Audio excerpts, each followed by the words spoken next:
Some of Australia's best and brightest from all fields of endeavour. The atmosphere here, look at this. It's one of excitement, of joyousness, of pride and reflection. Tonight, we're going to be moved, we'll be inspired, we'll be entertained, and above all, we'll celebrate the remarkable achievements of some extraordinary Australians.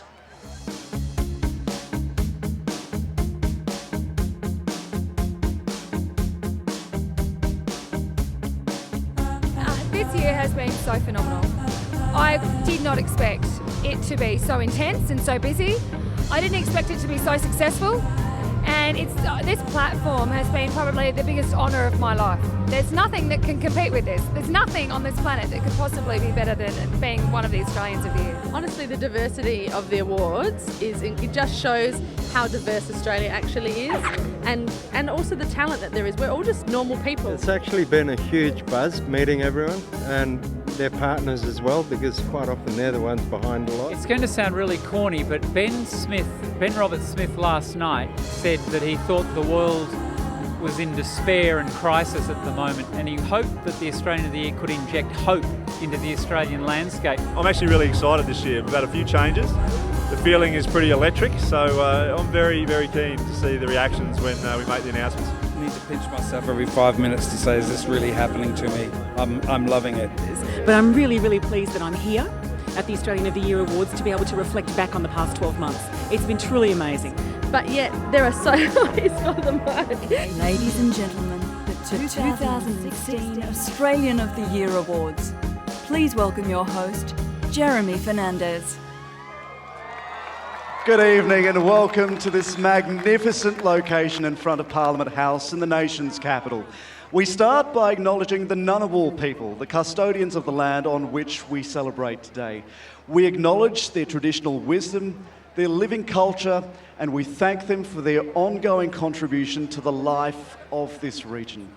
Tonight we come together to celebrate the 2016 Australian of the Year Awards, which since 1960 have recognised great Australians from all walks of life, people who excel in their chosen fields or make significant contributions to the way we live and think.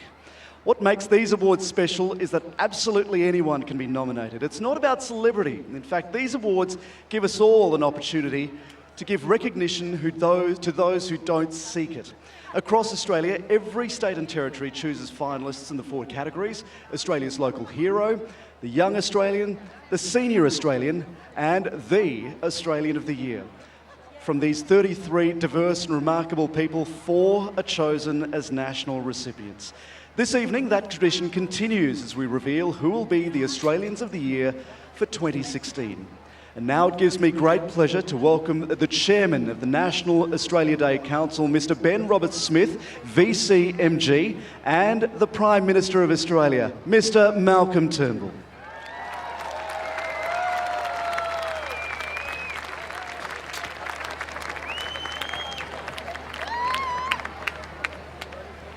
Thank you, Jeremy, and together we gather on the land of the Ngunnawal people and we honour their elders past and present.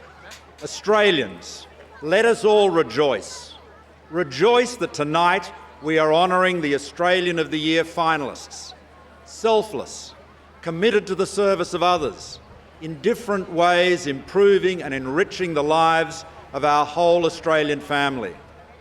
Our 2015 Australian of the Year, Rosie Batty, used the platform of that office for a passionate advocacy. Out of sadness and loss, but moved by love, she inspired us to stand up and say no to violence against women and girls, and no to the disrespect from which that violence stems. I want to thank Rosie and all her fellow 2015 Australians of the Year for their remarkable contributions. And like them, our 2000, yes, good. They deserve some applause.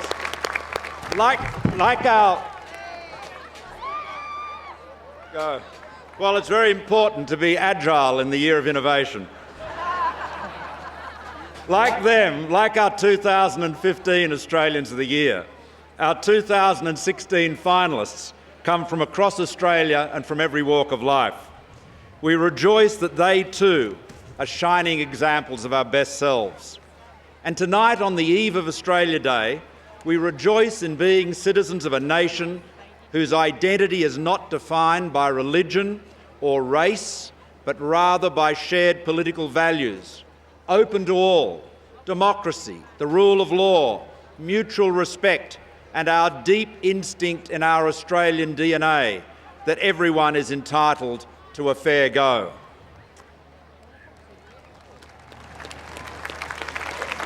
To all our fellow Australians, each and every one of you, each and every one of us has made this country what it is today. And so for tomorrow, happy Australia Day. And to all the 2016 Australian of the Year finalists, congratulations.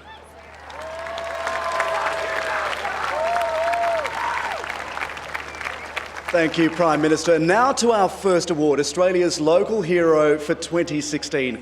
This award acknowledges extraordinary contributions made by Australians in their local communities. Local heroes are really important to keeping Australian communities strong because they're the glue. They're there to inspire, to communicate with, to stay motivated, to lift everybody in that community when the chips are down. Anything's possible. You are the answer. And it only starts with the simple things. Australia's Local Hero category was added to reflect so many Australians out there that contribute to their local community. Charity must begin not just at home, but in the home and on the streets, in our hearts as well as our pockets. Out of our almost countless millions of fellow Australians, we choose this handful each year to honour them, to support them and to encourage them.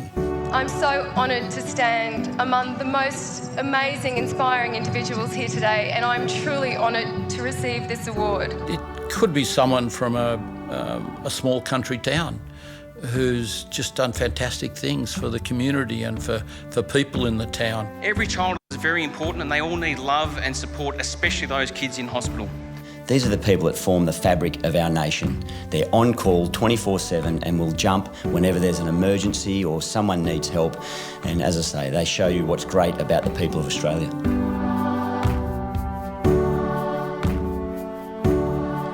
Some extraordinarily inspirational people there. And before we meet this year's finalists, I'd like to introduce my co-host, Triple J's Tom Tilley, who may well be a local hero to some of his listeners, no doubt. Tom is with Australia's Local Hero for 2015, Juliet Wright.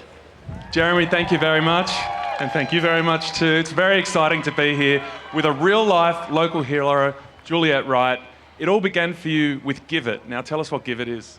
Give It's a website where if you wanted to donate a washing machine or bed linen or furniture or children's clothes, I ensure you that it goes directly to someone in urgent need. But charities from all across Australia can request whatever it is that they need for their clients. And they consider it like eBay without the money or the auction, and they can have whatever they need. Oh, that's a nice tagline. Well done there.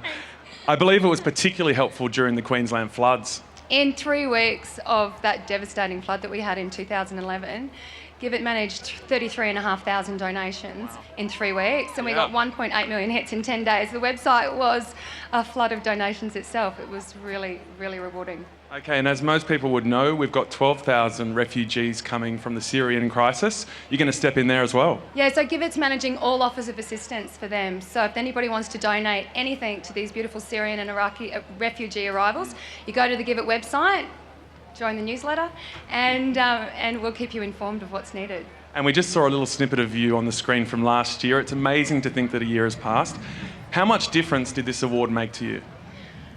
I feel like it was rocket fuel. I mean, the acknowledgement was so deep, but it just gave me rocket fuel to keep on going. Amazing. Juliet Wright, ladies and gentlemen. All right, it's now time to meet the finalists for this year's Australia's Local Hero. From Victoria, Rebecca Scott, founder of Street Cafes, the social enterprise providing employment and training for at-risk and homeless youth. There are so many young people on the streets of Melbourne, and it just felt like we needed to make that stop. Really core and fundamental to our model is making sure that young people, longer term, can support themselves. My call to Australians is come and have a meal with us. You're going to have 85,000 meals across your lifetime. Come and make one really count. From Canberra, Peter Kersley, who has raised millions of dollars for newborn intensive care. Even though our outcome wasn't a success, we were so thankful to the quality of care that we were given. We wanted to give back. We wanted to say thank you. So a couple of days after Hannah's death, we decided to start the foundation. 100% of the money raised goes to helping sick babies, and that's something I'm very, very proud of. In the Northern Territory, David Taylor, a chef who provides training and mentoring for homeless and at-risk people in Darwin. When you see that moment and they realise that they can actually succeed in something, that you can't replace with anything. You see massive changes in the way people think about themselves and the way they view the world, and all of a sudden they're ready to conquer anything. That is what I live for. From South Australia, Claire Ford, founder of Still Aware, a not-for-profit dedicated to preventing stillbirth. In Australia, there's over 2,000 babies a year that are stillborn, and some of those are actually preventable. Alfie was stillborn at term in February 2014. I miss her every day, and I honour her every day through doing what I'm doing. You are your baby's only advocate, and your baby can speak through you. Give them a voice and help to prevent stillbirth. Tasmanian Raymond Arnold, an acclaimed artist who has transformed the remote mining town of Queenstown into an arts hub.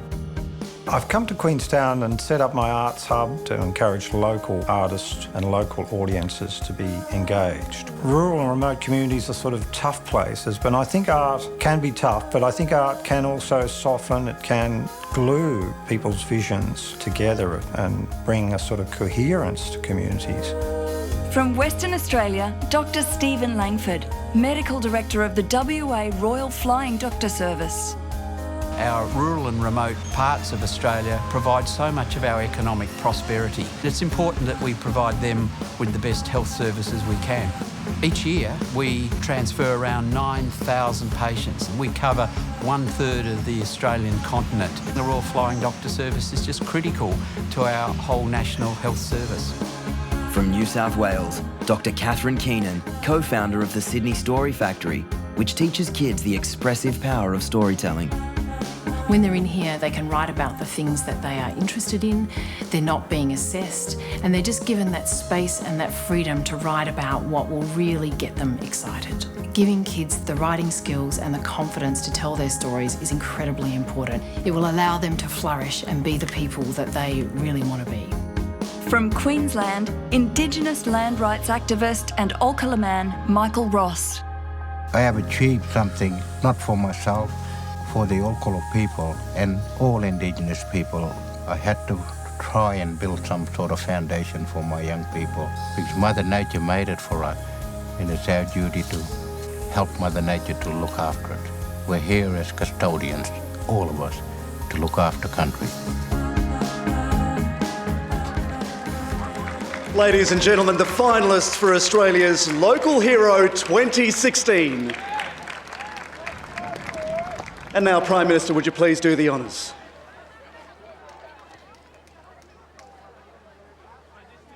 Australia's local hero for 2016 is Dr. Catherine Keenan.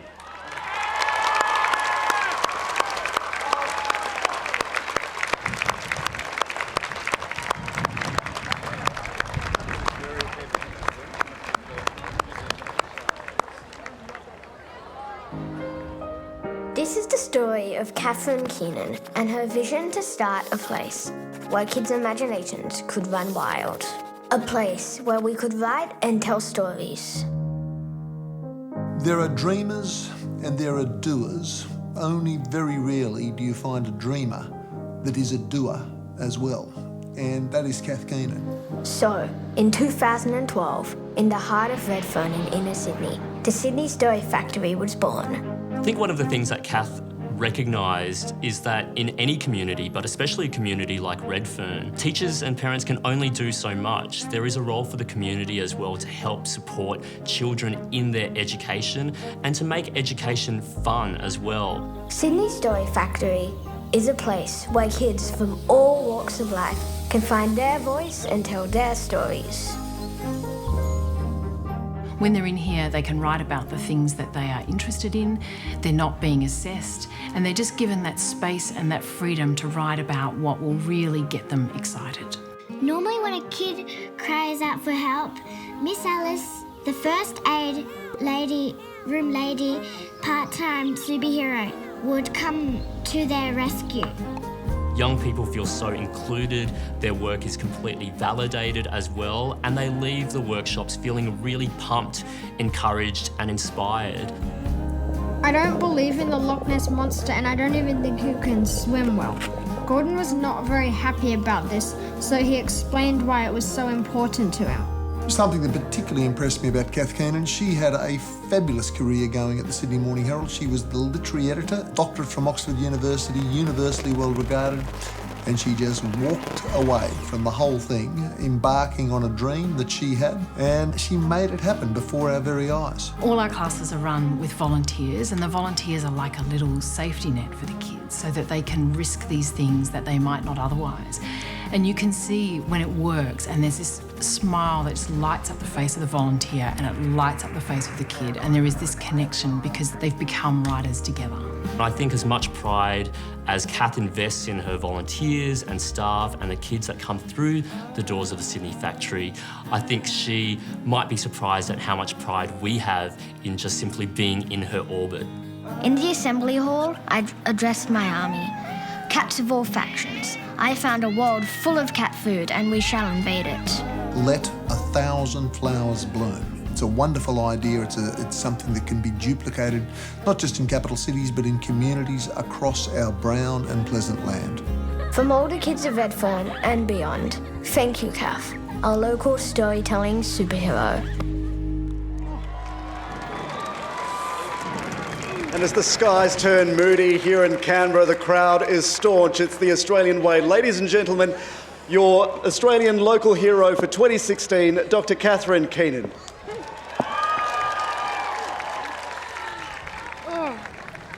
Thank you so much. I want to sincerely congratulate all the finalists for this award who deserve this and so much more. And I want to share this with them and with all the extraordinary people at the Sydney Story Factory, particularly our extraordinary young people who you just saw. Telling stories is a fundamental part of being human. It's how we understand the world around us and how we convince others to work with us to change it. It's really getting very wet now. My speech is a little soggy. It is also, and anyone who sat with a child will tell you this, a profoundly and often wildly creative act. Telling stories is the way we take the complicated emotions and weird spiralings of imagination inside us and give them shape and form. It is how we show who we are to the world. We know the huge benefits of helping young people tell their stories. We know it because a growing body of research demonstrates the many and varied benefits that accrue for young people. They are more likely to go on to tertiary education, they watch less TV, they are more likely to volunteer in their community. I have seen it time and again. When kids are able to tell their stories, they stand just a little bit taller. Giving young people creative opportunities amplifies who they are and who they might become. Wouldn't it be fantastic if all children in Australia had equal access to these creative opportunities, particularly our Indigenous young people who lag behind, unfortunately, so far with literacy skills? If you are a parent, on top of reading to your child, also help them write a story. If you have some free time, don't just go to see a movie. Perhaps volunteer with an organisation that helps young kids make their own movies, make their own plays, make their own paintings. If you are lucky enough to have money to go to an exhibition or the theatre, then give. Give what you can to the thousands of dedicated Australians, some of whom you've seen here tonight, who need your help to give young people the creative opportunities that could turn their life around. Then let's see what the story of Australia could become. Thank you.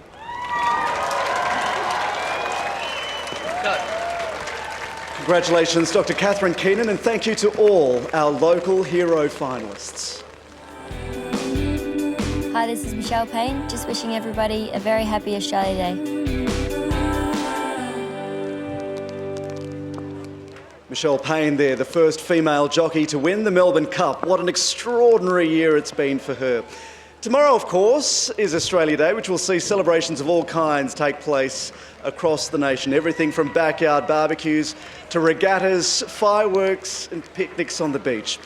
But before that, we have another 3 awards to announce. The next award is for the Young Australian of the Year, which recognises those aged 16 to 30. This award gives us an opportunity to recognise and celebrate the outstanding achievements of young Australians who inspire us with their drive, enthusiasm and vision for the future.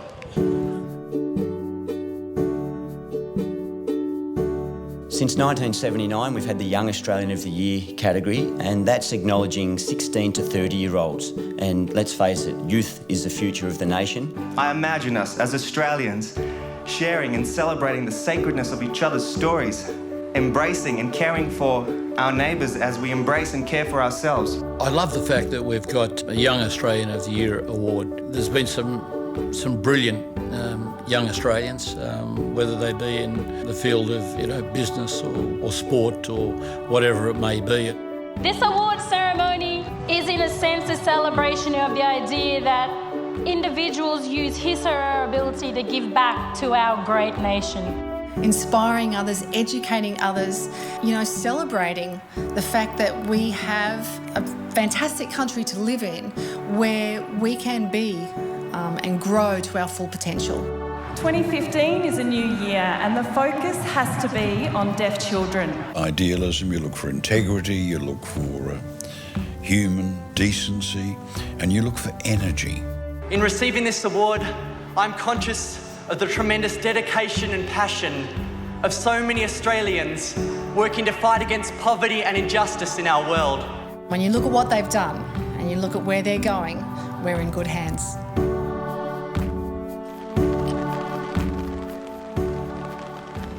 I'm here in these wild conditions with the 2015 Young Australian of the Year, Drozana Levitska-Gray.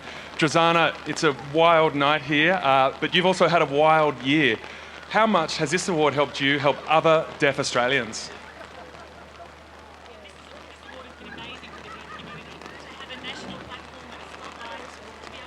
Awareness about the issues, the key issues of the deaf community, to raise awareness about the beautiful language of Australian Sign Language. But the sad truth of many deaf children is that they're denied the human right to learn Alzheimer's from birth. We've Yeah, that's right. And I remember in your speech last year, you actually brought that up as one of your main points. You want every young deaf person to have access to Auslan. How far away is that goal? Well, we're making great progress, I have to say, over the past 12 months. I'd like to thank Woolworths very much for supporting me to come to Canberra to meet with members of Parliament, to meet with the Prime Minister as well, Malcolm Turnbull, and to discuss my proposal about the human rights of deaf children to learn Auslan from birth. So I'm looking forward this year to have lots of action from the proposal I presented last year. Okay, sounding very hopeful there. Now, you're still only 22 years old and you've been able to achieve so much. I mean, what's next for you? Well, I'm actually starting uni this year. Cool. My big dream is to write a book and to still keep doing my advocacy work. And I'd like to thank Woolworths again, and I'm looking forward to having another meeting with the Prime Minister later on this year to make things happen. So I'm just letting you know that, Prime Minister. I'm sure he's definitely listening. Malcolm Turnbull, I'm sure you heard that. All right, ladies and gentlemen, give it up for Drozana Levitska-Gray, Young Australian for 2015. It's time to meet the finalist for this year's Young Australian.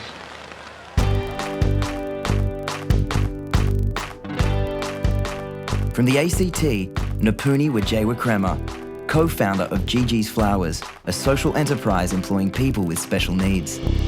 I think every business in Australia has an opportunity to employ one person with special needs. And it's just going to take a little bit of love, a little bit of patience and a bit of compassion. And I think they're all characteristics that we as Australians have. We don't really measure our success on profit. We measure it on happiness, and by that we're making millions of dollars. In South Australia, Aman Abrahim Zadeh is a domestic violence campaigner and White Ribbon ambassador. After we lost my mum to domestic violence, we wanted to put our energy into something positive. We didn't want another family to go through and experience what we experienced. Domestic violence is just like a disease or an illness. Would you wait for an illness to take over, or would you try to prevent it in the first place? Northern Territorian Benjamin Masters, a musician whose gigs are providing opportunities for performers in the top end. I'm hoping my work can create Darwin as a spot for bands to go when they tour Australia. To look out on a show that I've put on and seeing everyone enjoy themselves is an amazing feeling, and I can't even describe it. I think it's important for everyone to have music in their life, but it definitely gives kids of Darwin something to be proud of. In Tasmania, Zach Lockhart advocates to reduce the stigma of homelessness and mental health issues.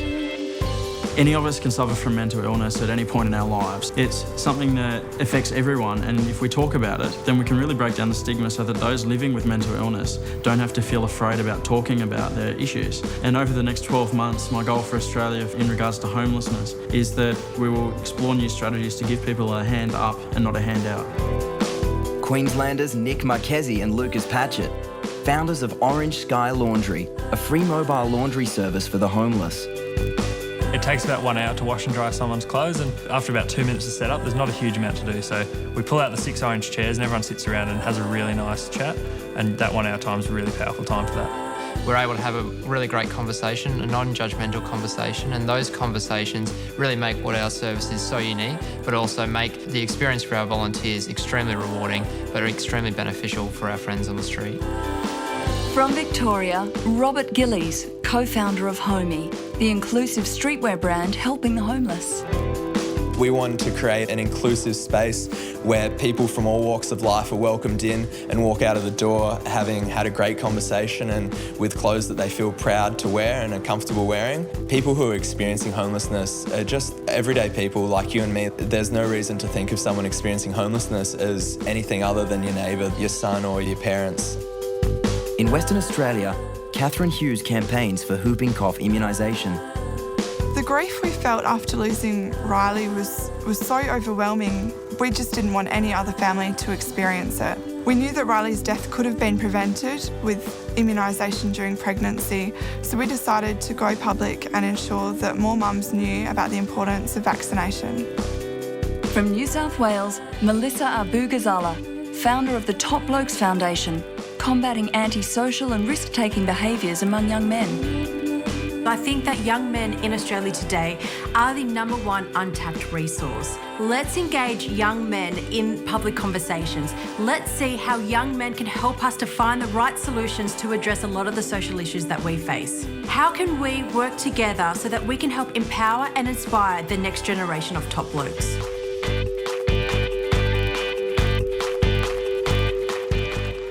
Ladies and gentlemen, the finalists for Young Australian of the Year 2016. And Prime Minister, would you please announce the recipient? Thank you, Jeremy. The 2016 Young Australian of the Year is Nicholas Marchese and Lucas Patchett.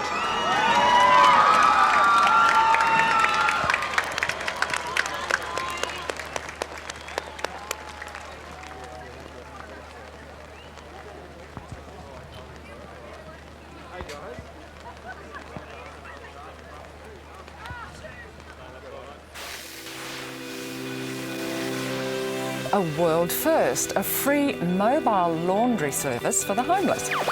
Australia's first mobile laundry is giving the homeless some dignity by washing their clothes for free.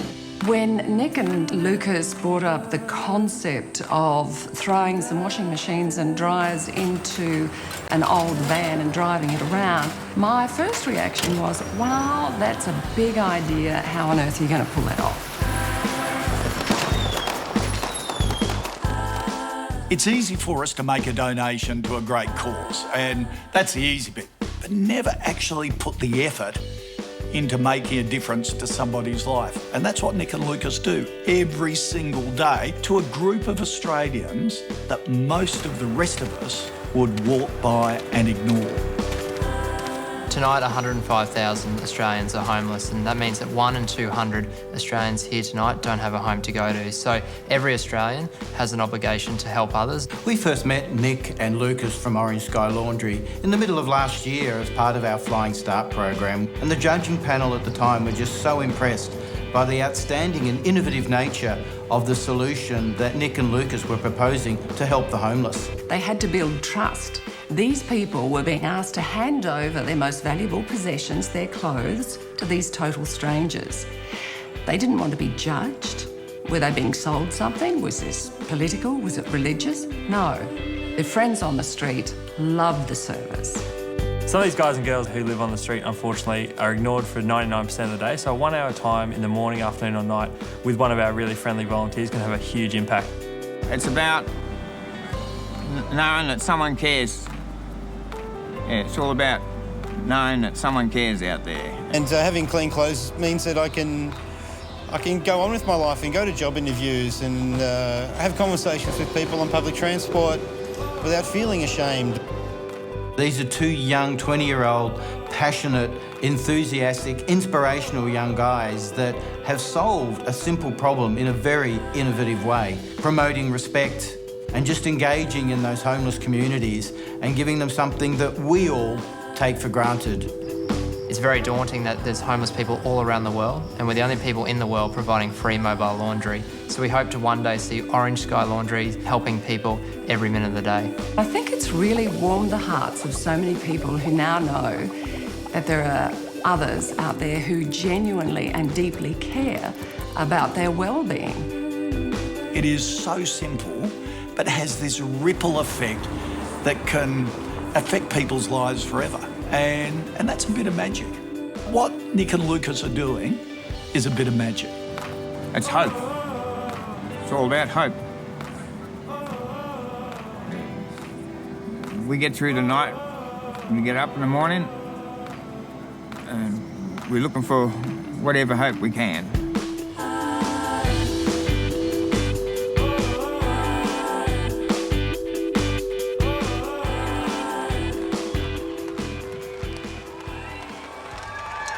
Ladies and gentlemen, Nick Marchese and Lucas Patchett.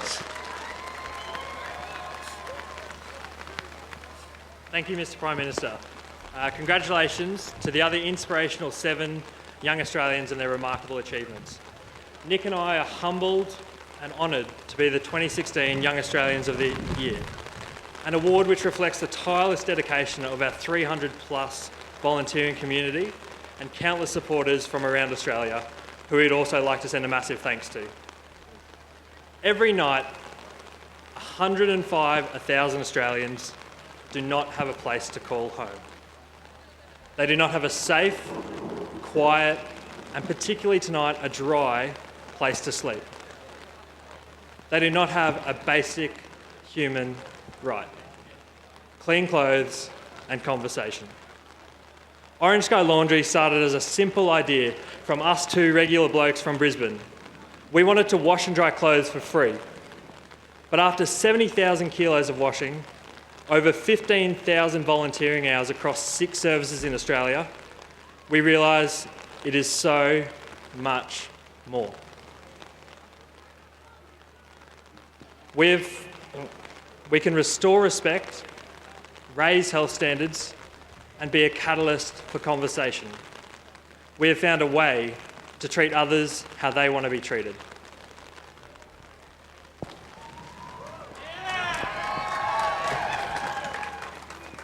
Last week, I was lucky enough to meet a new homeless friend, Grant. We washed and dried his clothes for free for the first time ever. And as I passed Grant's laundry back to him, he told me something that I'll never forget. He said, "Nick, I haven't been able to have a conversation with anyone for over 3 days. It's so crazy and humbling to think such a simple idea has had such a significant impact." This year, both Lucas and I are incredibly excited to continue expanding services to reach every one of those 105,000 Australians homeless tonight. But tonight, we challenge all of us to grow Orange Sky, to help all Australians volunteer, to raise awareness, but most importantly, restore that basic human right of clean clothes and conversations for someone like Grant. Nick and Lucas, congratulations, and thank you to all our young Australian finalists. Well, the rain and the storms are still coming down here in Canberra, but you know what? We've barely lost anyone. You are an amazing crowd. Give yourselves a round of applause for holding up through this rain, and we hope it clears in time for Australia Day, because it's a day to celebrate with family and friends. It's also one of the most popular days to become an Australian citizen. This year's events mark the 67th year of Australian citizenship, and there's never been a better time to celebrate the spirit and diversity of our country. Tomorrow, Australia welcomes more than 16,000 people from a huge range of countries as they make their pledges to become Australian citizens. Tom is with two of them right now. Certainly am, Jeremy. I'm here with Katarzyna and Małgorzata, and they are Polish. Tomorrow they will become Aussies. Now, guys, that means that this is your last chance to pull out. No way. No way. We were waiting for this for so long time, so we don't want to pull it out. Why do you want to become Australians? Because of the great lifestyle that Australia brings. Everything's great about Australia. Yeah. Okay. People. Oh, that's good. There's a few of them here. Very resilient, that's for sure. Even because of the rain, people stay, so I think it's great. They're tough Australians. Now, obviously, to be in this position, you guys have passed the citizenship test. Can I ask what your mark was? How did you go? I went great. I've got 100%. 100%. So you know more about Australia than all of these guys. So we've got 40 minutes time, and we've done it like 10 minutes. So yeah, we were ready. All right, ready to roll. They're all studied up. Oh, well, it's going to be an incredible day tomorrow here in Canberra. And this is actually your chosen home. You lived in Sydney for a few years and you're like, nah, want to be in Canberra. What do you love about living in Canberra? Well, we love the weather, of course. Beautiful. We love that we can go on the streets like this and no one's around. Yeah. It's so empty. We love Canberra. We love the bushwalks, wildlife, and we love cycling. Like Gosha goes to work every day on bike, and we just love Canberra. Everything's good here. There you go. Take that, Sydney and Melbourne. Canberra's rocking. All right, if you want to watch these guys become Australian citizens tomorrow, you can do it on the ABC at 10 o'clock. I'll take him back to camp, see if we can fix that up, I think. You wicked lad. There you go. There it is.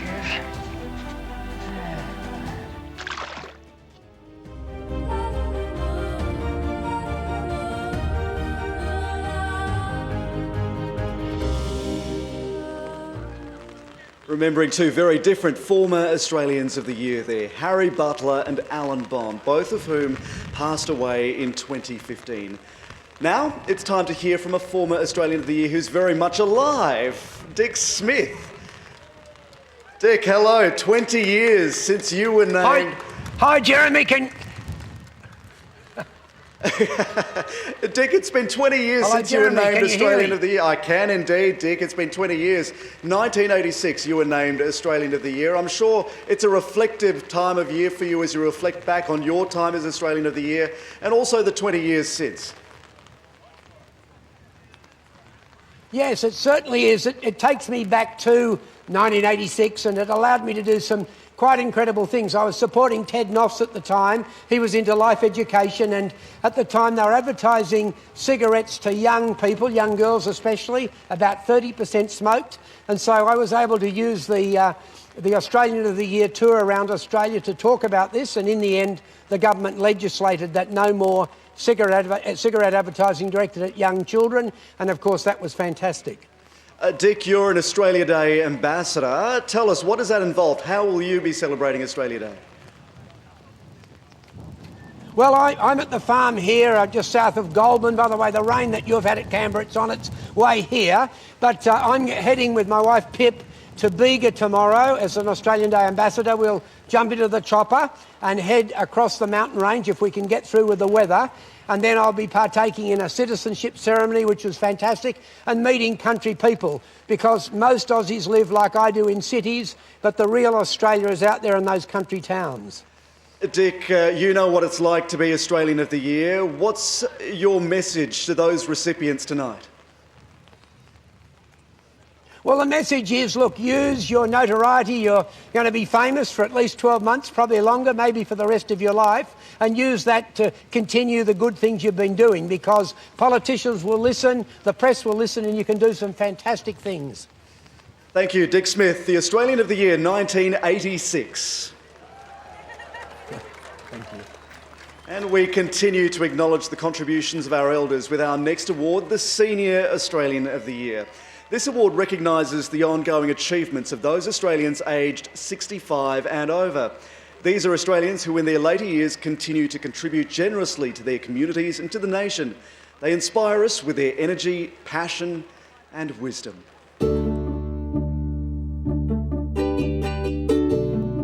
Our senior Australians are so inspiring, a lifetime of work. They can really show the young people of Australia a way forward, and these awards where we recognise the Senior Australian of the Year is a real platform to put them in the spotlight. I am deeply honoured to accept this prestigious award on behalf of all senior citizens who have given their time and support to so many causes throughout Australia. It's a reflection and acknowledgement of people who have pretty much had a lifetime of making a contribution to this nation and inspiring those people around them. For all of us to meet our ambitions, to close the gap, and to do the right thing by Aboriginal people, we have to do that with them and not to them. The road has not been easy, and we need to be more accepting of each other. Our senior Australians have had a lifetime of experience, but it doesn't stop now. They keep going. They're educated, they're informed. And as I reach what I would prefer to call the afternoon tea of life, I know that this is what we afternoon tears need to teach our children. All the finalists in the Senior Australian of the Year category have and continue to shape our nation.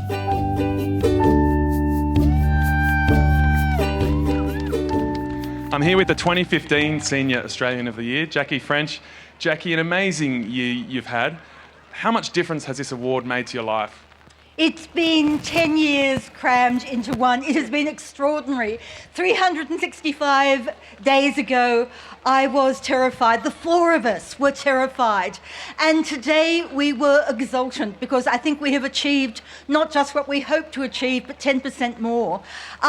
This year, states throughout Australia are going to be rolling out programs, literacy programs, to actually teach teachers how to teach literacy, professional development days for teachers, schemes for kids who may be dyslexic or have simply missed out. Now, not all states are doing that, but I really think this year we have reached a watershed where it is rolling and it is not going to stop. Jackie, it sounds amazing.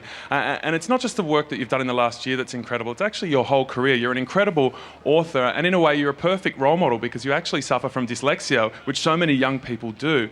How have you helped young people deal with that? I think possibly only by existing. I hadn't realised it was important till I first started talking to kids, and you would find the disruptive group in the corner. Suddenly they would stop making rude noises. They would stare with this dawning hope, suddenly realising, no, they were not stupid. There are no such things as learning difficulties. There are only teaching challenges.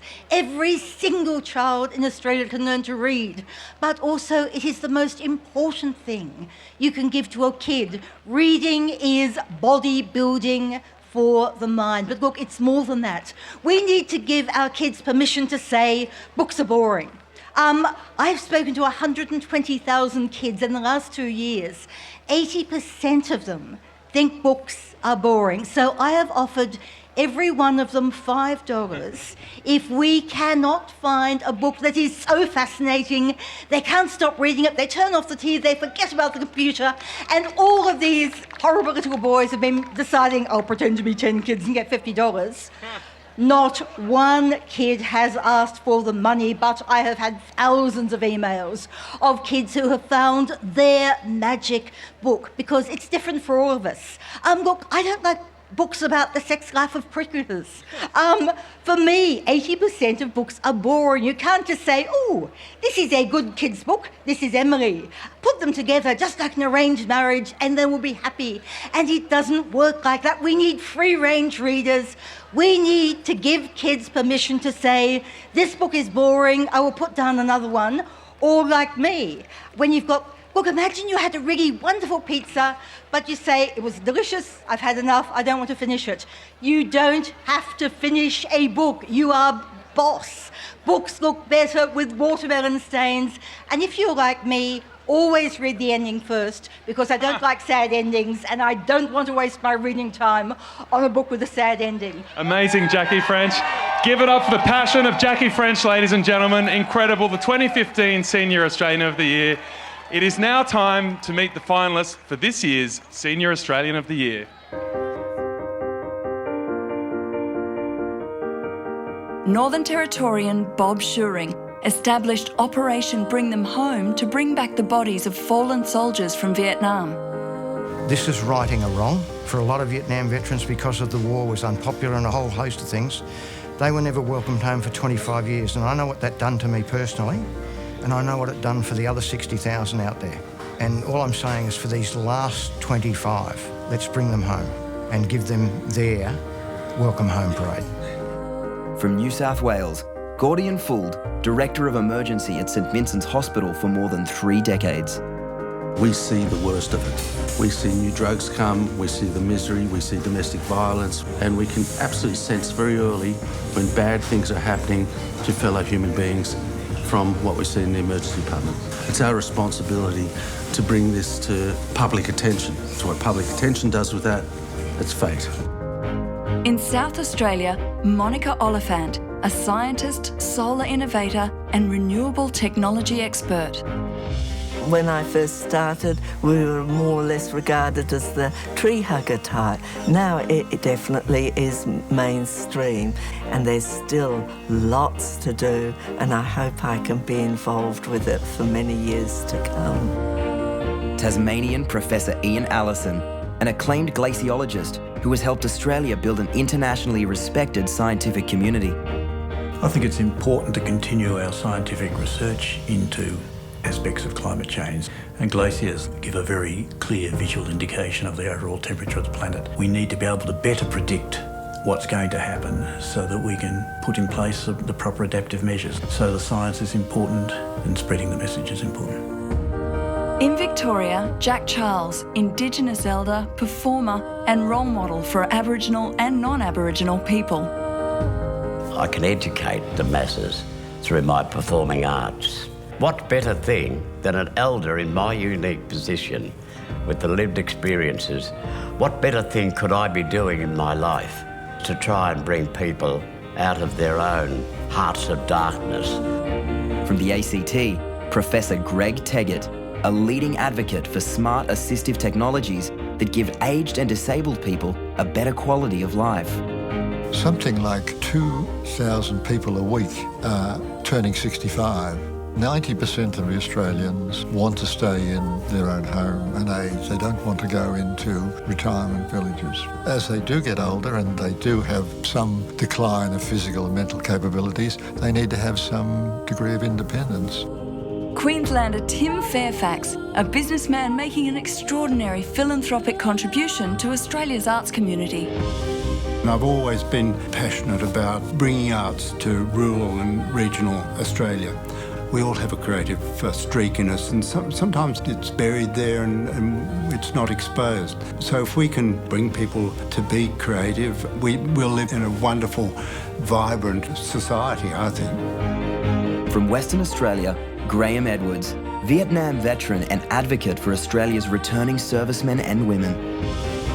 I think young men and women who go away in the service of our nation perform a unique task, a dangerous task, and I think it's important that we as a nation recognise their service, and it's incumbent upon us as a community to recognise, understand that, and give these young blokes and the young women, as they grow older, the support that they need.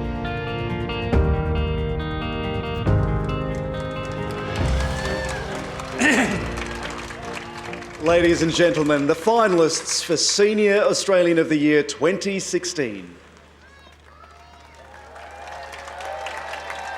And Prime Minister, would you please do the honours? The 2016 Senior Australian of the Year is Professor Gordian Fulda.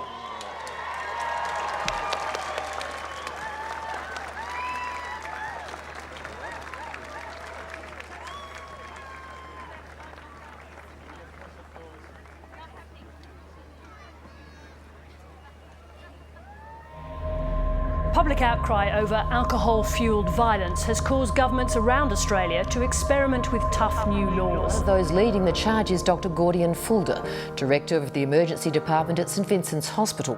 Gordian has long been the voice of St Vincent's emergency departments. He's had years of experience in both surgery and emergency medicine, disaster and trauma, and he leads by fantastic example just purely by being who he is. I'd have to say that Gordian displays an enormous amount of two things. One is leadership and one is engagement. We see it all, the full spectrum. We actually make a difference. We can do things to make it safer without becoming a nanny state. Safe space works.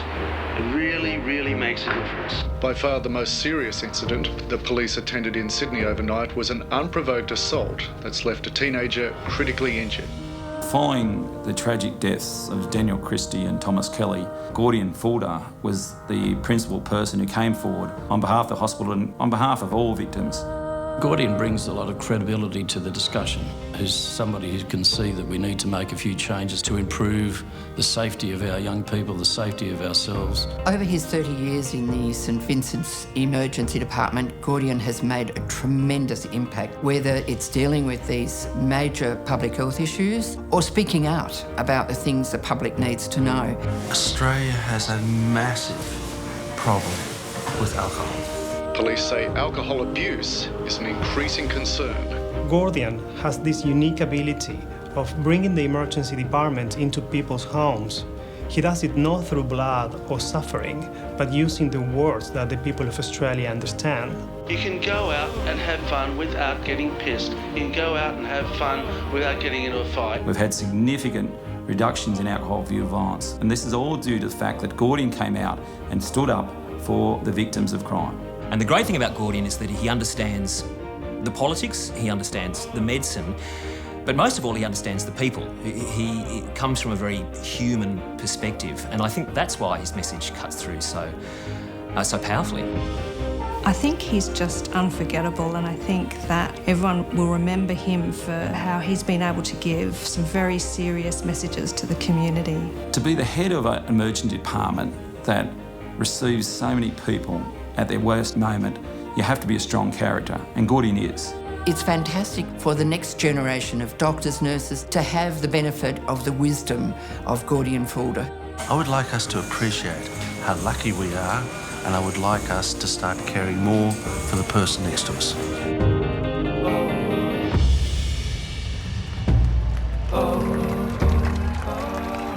Ladies and gentlemen, Professor Gordian Fulda. I'm overwhelmed. I'm still going to read this speech because this is just wow. So really blown away. Such an honour. Even to be nominated, I thank you. And really, as the young would say, OMG. And especially with all these fabulous finalists and so deserving.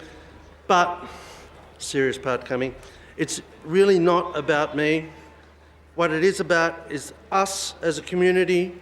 We do not want excess alcohol or drugs causing so much damage and devastation. We really do not need to be drunk and ugly or out of it to enjoy this fantastic country, Australia.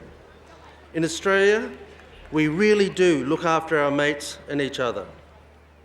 Now, wow, how do I thank my fabulous family enough, and all the fabulous people I work with, hospitals, police, ambulance, but especially I'd like to thank all the people like you who also care for each other.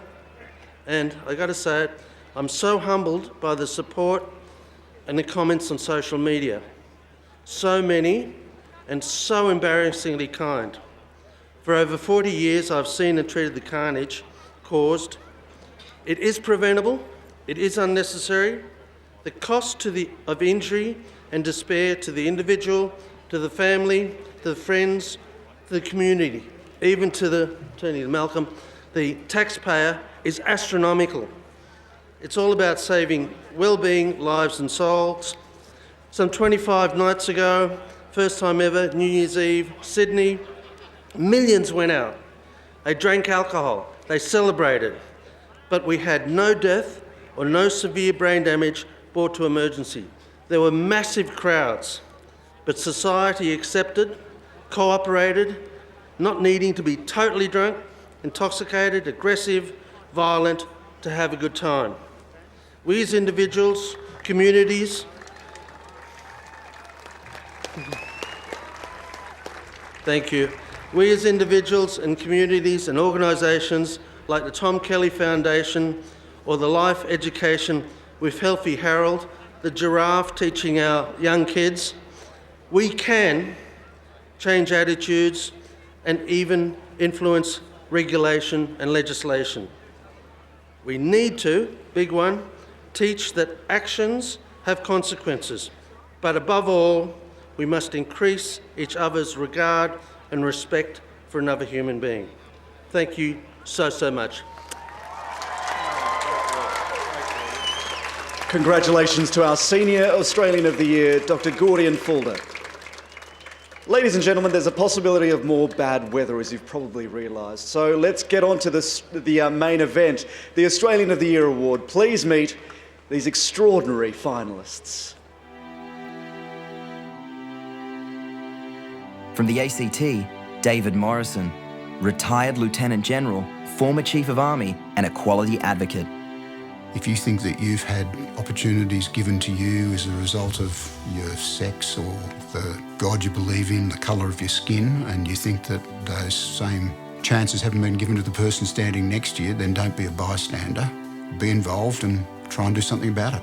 Because if we all reach our potential, then we're all going to be better off as a country, as a community, as a society. Tasmanian Jane Hutchinson, founding volunteer and now CEO of the Tasmanian Land Conservancy. Australians are deeply connected to their natural environment, and I think people deeply care about the places that they live in. And the great hope that I have is that they'll pass that on to the next generation and the next generation, so that as Australians, for future to come, we will all protect the natural environment because we love it. From South Australia, Dr. John Greenwood, Medical Director and Burns Care Innovator. I want to see this work have an impact wherever there are big burns. Because of the cost effectiveness of these materials and because of the way we've designed and built them, they should be available and affordable in lower economic countries. The idea of creating something that can help not just people in Adelaide, but people everywhere is really compelling. Victorian Julian McMahon, human rights advocate and barrister representing Australians facing the death penalty overseas. If prisoners are given a second chance, a chance at rehabilitation, then a lot of good can flow from that. They can rehabilitate their lives and the lives of others. It's an issue that you can't win every step. You go forwards and backwards, but if it's worth fighting about, then you just keep going and more people pay attention and gradually you achieve change. From Western Australia, Anne Carey, a nurse and midwife who was on the front lines fighting the Sierra Leone Ebola epidemic. I wanted to be part of the solution rather than being a bystander. Many people suffered from all ages that had no boundaries. It was part of a world problem and not an African problem. I think at this time in the world especially, the world needs more courage, because courage is more infectious than Ebola, and it can change the world. From New South Wales, Elizabeth Broderick, social change innovator and former Sex Discrimination Commissioner. I want Australia to be the most gender equal nation in the world, where violence against women has absolutely no place, where women and men are paid equally for equal work, and I think most importantly, where boys and girls know that anything's possible. That's the Australia that I want to live in, and I think every one of us has a part in creating that Australia. Northern Territorian Will McGregor established Bushmob, a drug and rehabilitation program that helps young people make positive choices and rebuild their lives. When we take young people out bush, it's like you see them waking up. To see a young person go from in pain, suffering, bleeding, to becoming themselves is one of the most heartfelt moments in my life, and it makes me careful. The young person makes the choice. We just help them. That's all. From Queensland, Catherine McGregor, diversity champion and Australia's highest-ranking transgender military officer. Life is too short and too precious to waste it living with an idea about yourself that's been given to you by others.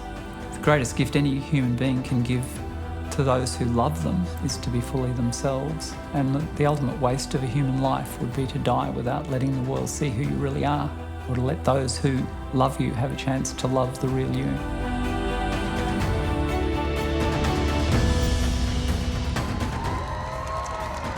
Ladies and gentlemen, may I present the finalists for the 2016 Australian of the Year.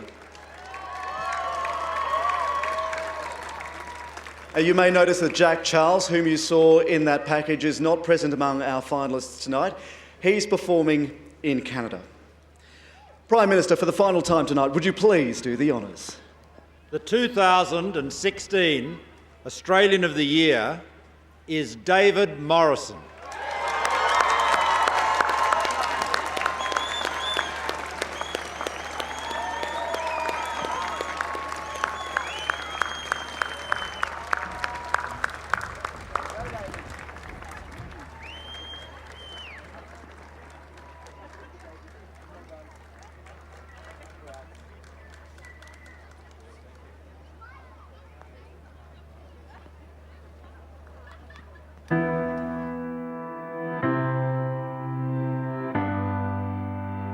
In June 2013, confronted with evidence of a small number of men in the Australian Army demeaning and denigrating women, General Morrison, as the Chief of Army, recorded a video in which he confronted every member of the Australian Army, and that internal video went viral.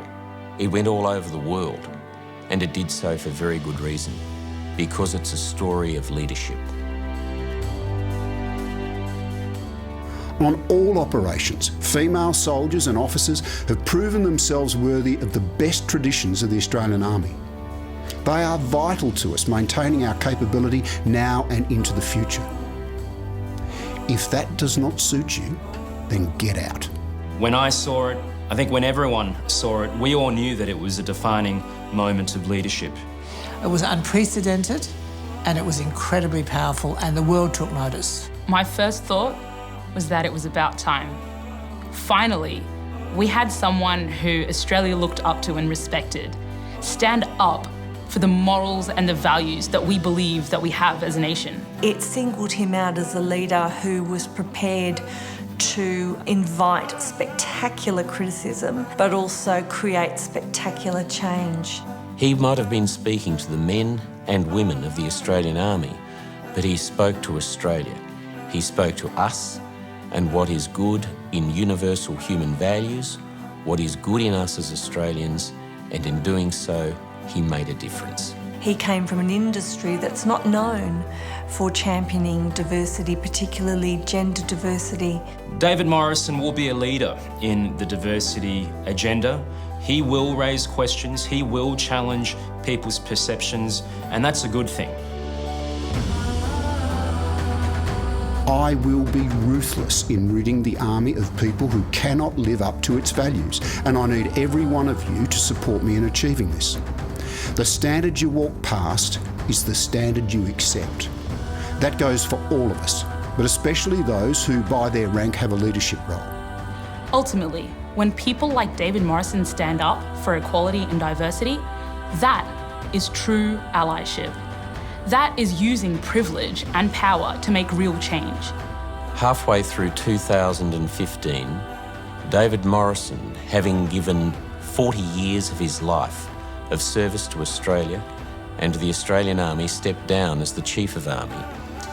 All of us say something of ourselves, of our values and what is important to us, our communities and our nation in the choices that we make. David Morrison chose to chair and lead the Diversity Council, and in doing so, he sent a very strong message to all of us that he values every single human being.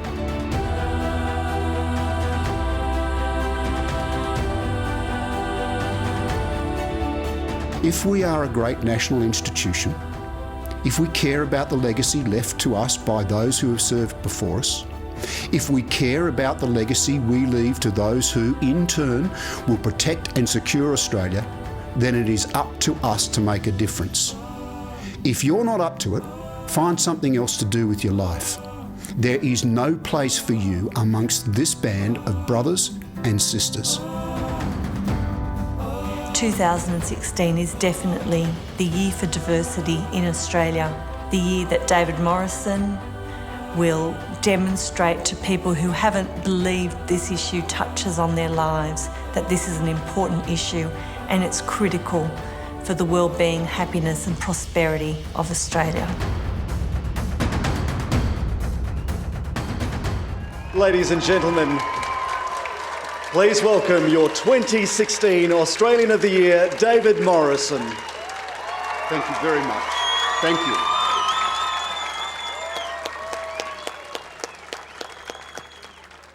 So seldom in my life have I been almost at a loss for words, but this is one of them. And by an extraordinary error of judgment, I chose to make my speaking notes tonight in ink. I'd like to start by acknowledging the first people of this great country. To pay my respects to their elders past and present, wherever we as Australians are all gathered. Tomorrow we will celebrate what it means to be Australian, but it will, for some of our Indigenous brothers and sisters, be a day of emotional conflict, and we can celebrate and commemorate but still respect those views. I do want to thank two families, my own, my wonderful sons Tim, Sam and Ben, my glorious wife Gail, who is the bedrock of my life and yet every day still describes the horizon that we travel to on every day. I also want to acknowledge the Army family. During my time as Chief, we formed a contract with the nation. I'm not going to recite it to you tonight, but it finished in one memorable line, and it speaks to me now, after 37 years of service. I am an Australian soldier, always. You are magnificent in your courage and what you give to this country. Now, I'd like to begin by agreeing with the Prime Minister, a wise step perhaps. It is an extraordinary time to be an Australian, but I need to give it qualified agreement. For reasons beyond education or professional qualifications or willingness to contribute or a desire to be a part of our society and our community, too many of our fellow Australians are denied the opportunity to reach their potential. It happens because of their gender, because of the God they believe in, because of their racial heritage, because they're not able-bodied, because of their sexual orientation. And we as a nation, looking forward to the future, realising the extraordinary contributions that we can all make, should be able to give them the chance to reach their potential, because when they do, we all benefit. And that's what true diversity is about, and why I am so passionate about it and so honoured to have been chosen as your Australian of the Year in 2016.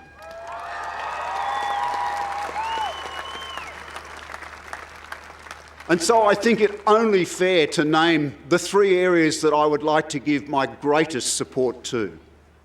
The first is to continue the work done by the most remarkable woman, Rosie Batty.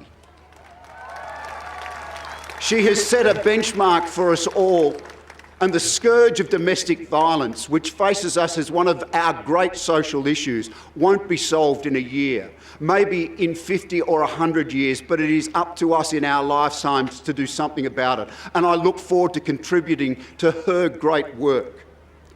The second area is diversity. And as the chair of the Diversity Council Australia, I know what we can do when we give everyone a fair go. But in a country that prides itself on its egalitarianism, I can't explain why there is a gender pay gap in this country between men and women across all professions of 17.8%, and worse in many of the professions that we are all proud to be part of. That needs to end. And finally, and with great respect to those who don't share my views, and recognising our proud history of European settlement in this country and beyond, over 200 years and more, I will lend my voice to the Republican movement in this country. It is time, I think, to at least revisit the question so that we can stand both free and fully independent amongst the community of nations. Thank you for placing so much trust in me. I look forward to being your Australian of the Year in 2016. God bless everybody.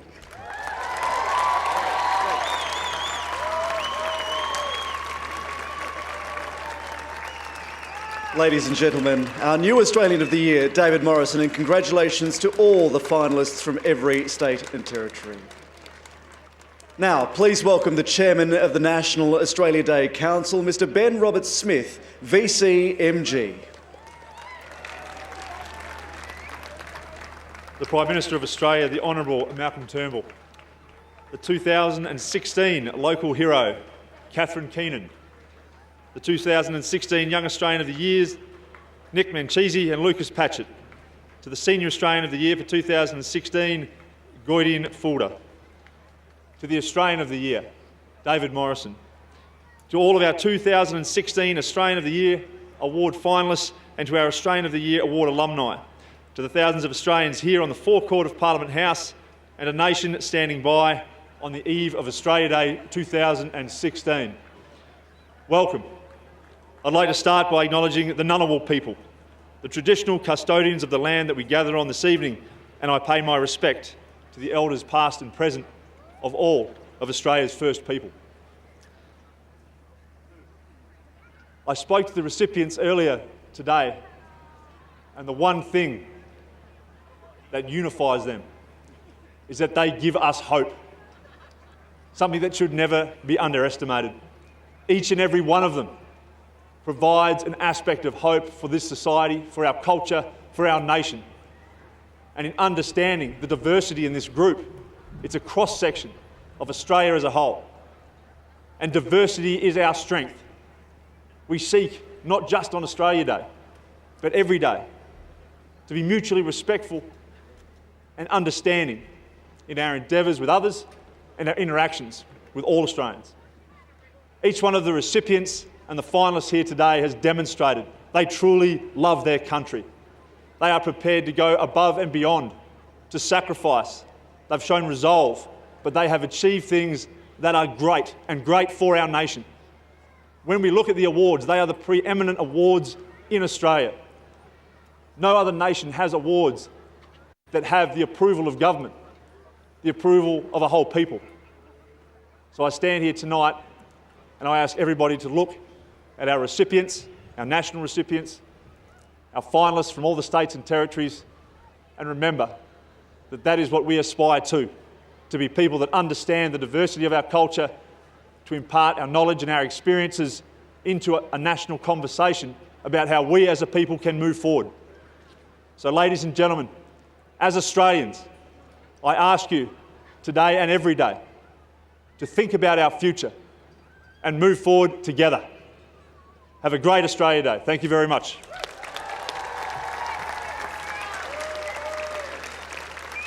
Thank you, Ben. As Ben said, this award is an opportunity to recognise those inspirational Australians who are role models for us all. In 2015, the Australian of the Year award was presented to someone whose story touched our entire nation and whose name has become synonymous with courage, leadership and strength. We should be furious. And for God's sake, it's time we bloody well got together and said enough is enough. A number of years ago, I described Rosie as the bravest woman I'd ever known, and her work over the last 2 years, and particularly in the last 12 months, has certainly reinforced that. No more violence.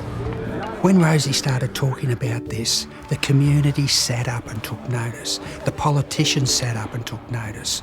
Agencies like police agencies sat up and took notice because she was willing to challenge, she was willing to ask the hard questions, and she knew that she had to drive us to a better place. And I want us to think about not just the prevention and the long-term investment that we need. I want us to think and understand of exactly what people are enduring right now, every day.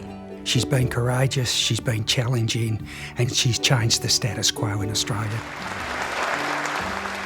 We've seen legislation in parliaments right across Australia. We've seen community attitudes changing. We've seen the public debate change. And this is due to Rosie. We have to make it as though it was un-Australian to disrespect women. We must become a country which is known for its respect for women. When we see the Prime Minister of the country speaking eloquently and with a depth of knowledge about family violence, Rosie, I think, can quite justifiably say that she played a small part in that. So I think she'd be enormously proud of that. Are we in a better place? Absolutely we are, because she's helped us to understand. She's put a human face to this, and she's made us as a community much, much better. I suspect Rosie will continue to challenge the status quo. She'll still challenge people who say and do things they shouldn't.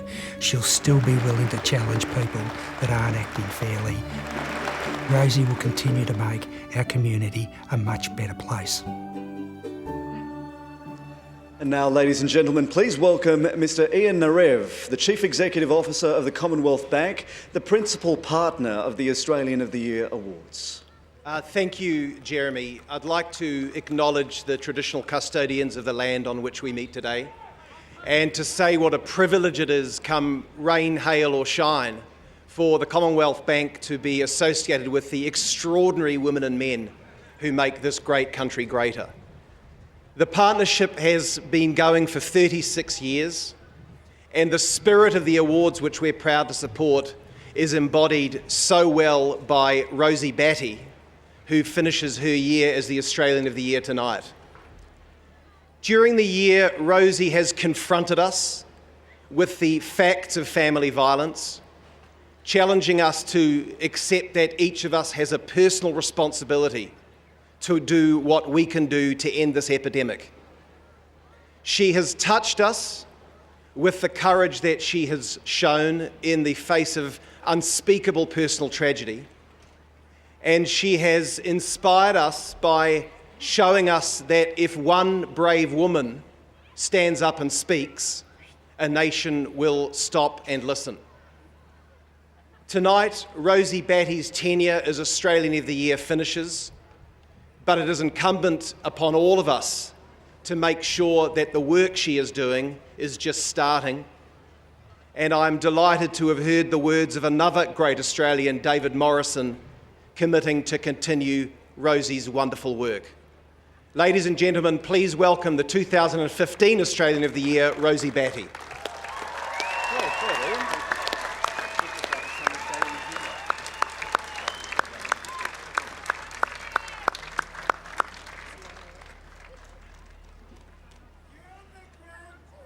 She is the greatest. Thank you. Rosie Batty, what an extraordinary year it's been for you. It has, Jeremy. It's been exceptional. How would you describe the past 12 months? It sprang from such enormous tragedy and sadness into one of the most fulfilling and successful years of your life as you've described it? Well, the year has been very, I guess, challenging in the most exceptional way, but always conflicting, because through the most amazing of experiences and the people I've met and the genuine support and goodwill I've received, I've always been balancing how I feel about losing Luke. And I really feel that I've been able to come through as well as I can because of the great support everyone has given me. So it's been an absolutely incredible year. He would have been so proud of you, like the rest of Australia, that you've done his memory such pride. Thank you, Jeremy.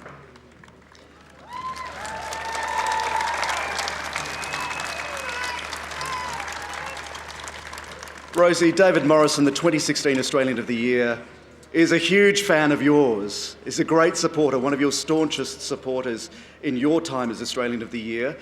What advice do you now pass on to him? Get busy, David. He knows exactly what he can do, and I have absolutely no doubt he will do an amazing job. He doesn't have to speak at as many engagements. He will do it in his own way. He's an inspiring speaker. He has huge respect across so many facets of this country, and he will do an astounding job. So be bold, be brave, and go hard, David.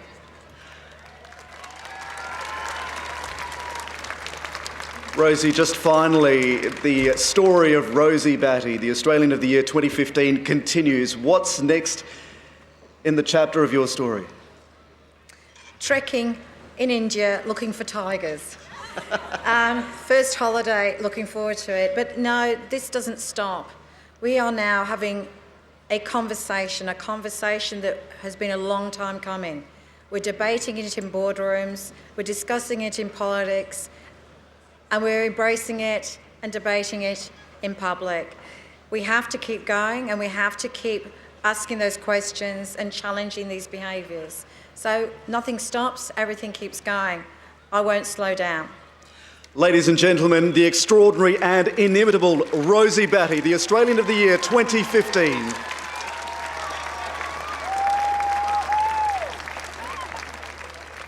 And now we'd welcome to the stage another great Australian. Ladies and gentlemen, Mr. Jimmy Barnes.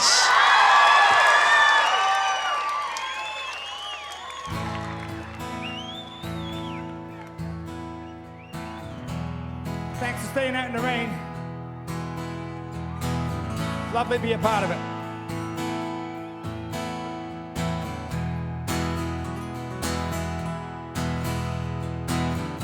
Kids are driving Saturday afternoon, just pass me by, and I'm just savoring familiar sounds. We shared some history this town and I, and I can't stop that long forgot feeling of her. It's time to book a room and stay tonight.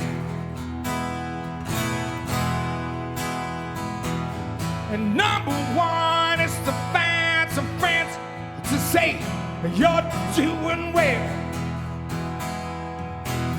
And after all this time, you boys look just the same.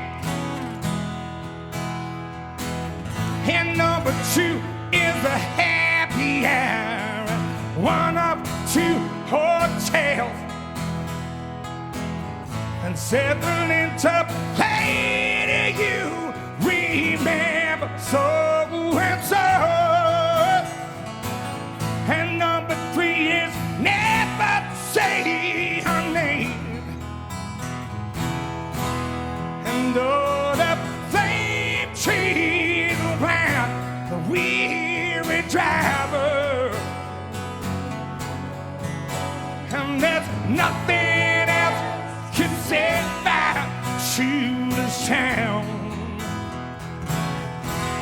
And there's no change, there's no pace. Everything within its place just makes it harder to believe that she won't be around. Oh, who needs that sentimental bullshit anyway? You know, it takes more than just a memory to make me cry. And I'm happy just to sit here around this table with old friends and see which one of us can tell the biggest lies. And there's a girl, she's falling in love, and near where the piano that stands, with a young local factory out of worker, you know, holding hands. And I'm wondering if it goes or if it stays. Do you remember nothing stopped us on the field in our day? And though the plane trees are brown, the weary driver, and there's nothing else could set fire to the sound. And there's no change, there's no pace. Everything within its place just makes it harder to believe that she won't be around. And oh, the things she's around, the weary driver. And there's nothing else can set fire to the sound. And there's no change, there's no pace. Everything within its place just makes it harder to believe she won't be around. Thank you very much. Pleasure to be here.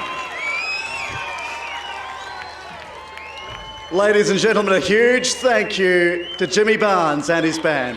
Amazing.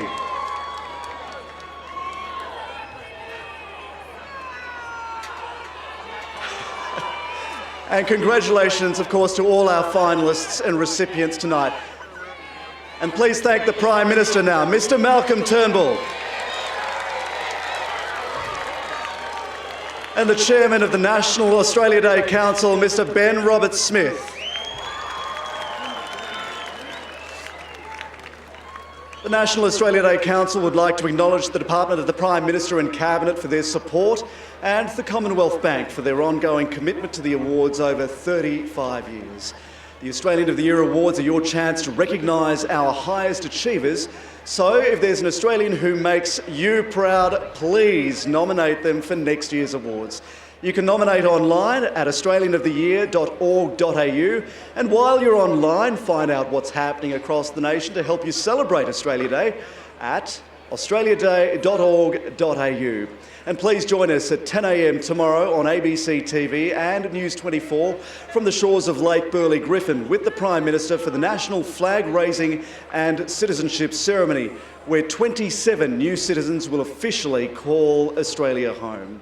And of course, another highlight of Australia Day is Triple J's Hottest 100. Tom.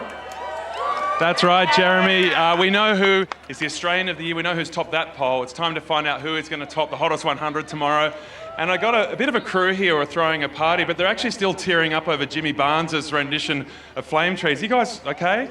A bit emotional, yeah. I just really hope Barnsley comes up tomorrow. It should be good. Yeah, we've all voted for him, so... Yeah, Barnsley's going to top the hottest 100.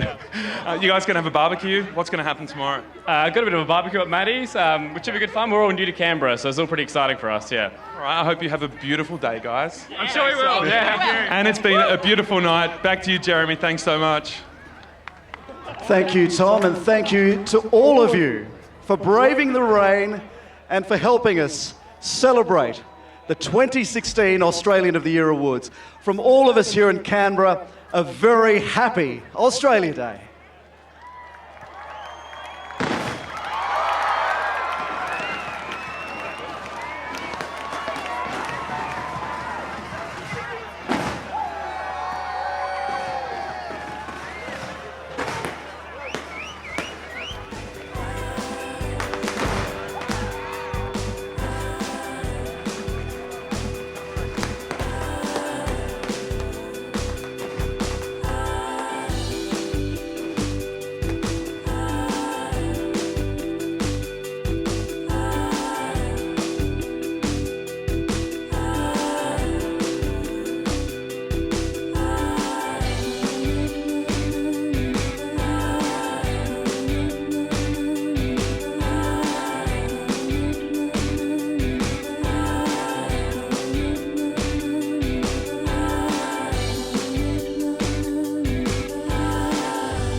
Next on ABC and iView, the gripping crime thriller The Broken Shore.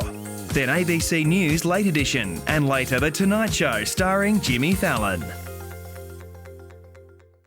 Returning next Monday night, the unmissable shows that inform and engage. Now listen, How interested do you think I asked the your questions audience on this are? program. Why was my father treated so badly? He was the man who buggered up the